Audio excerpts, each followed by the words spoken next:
Now let's bring in Head of International Department, Nigeria Labour Congress, Uchenna Ekwe, who joins us now for more on this development.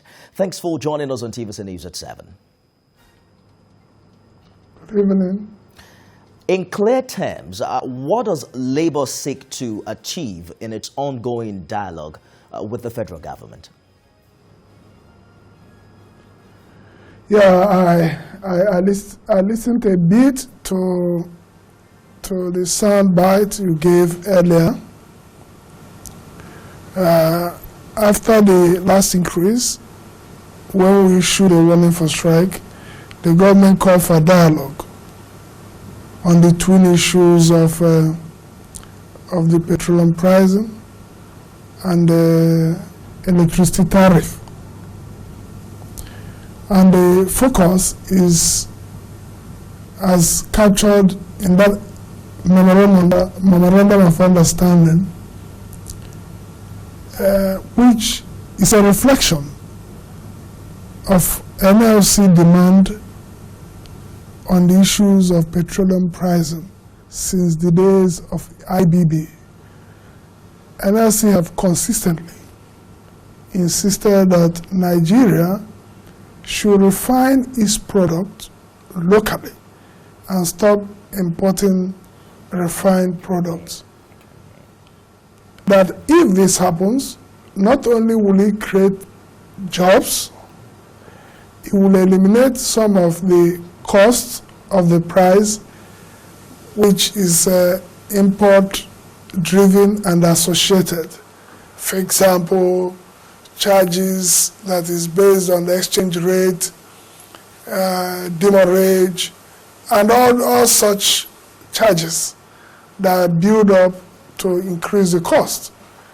We're also very critical at a time where there is a lot of unemployment, that refining locally will provide jobs.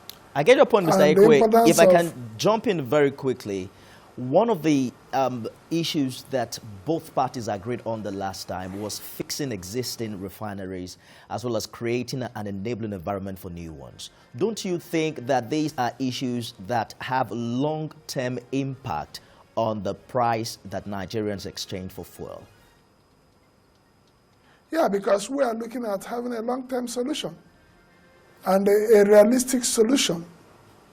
It means, because the truth, I just want to get the point very clear, Mr. Ekwe. It means that the meeting that will reconvene on Thursday isn't really about changing the price of fuel in the short term.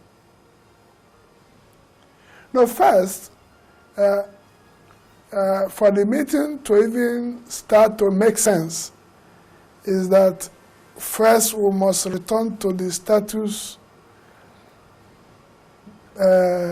ante, that is, as at the time of adjourning the meeting, which means the latest pricing increase must be removed in the first instance. Then we now go into discussion. Who removes this price? Because government's position is that it has completely handed off, the control of pricing where petroleum is concerned. Well, in any case, that discussion will come on the table, because if it has, then an agency of government wouldn't announce the price increase. So what do we expect to look forward to on Thursday, Mr. Ekwe? The starting point is the reversal of the new increment. Then we'll go into discussing, and like we said, there are basic, in reaching that the MOU we are discussing, there are committees that should be working. Our colleagues in the oil and gas industry have not been invited to any meeting on discussing on the way forward on how to revitalize the existing refineries and the expansion. You went on strike in September on this issue. Is that still an alternative if you don't get what you desire? Well, usually people and it's very unfortunate. People just think that we are strike merchants. Strike, for us, is the last options. We're a negotiating body who remain focused on trying to achieve set goals. Whenever we go on strike, we are forced to do so. So we won't preempt that we'll be forced to do so. We want to believe that the negotiations will go on without prejudicing the process, which is increasing the price of pump price while negotiation is going on. Absolutely. Head of International Department, Nigeria Labour Congress, Uchenna Ikoh, thank you for talking to us tonight.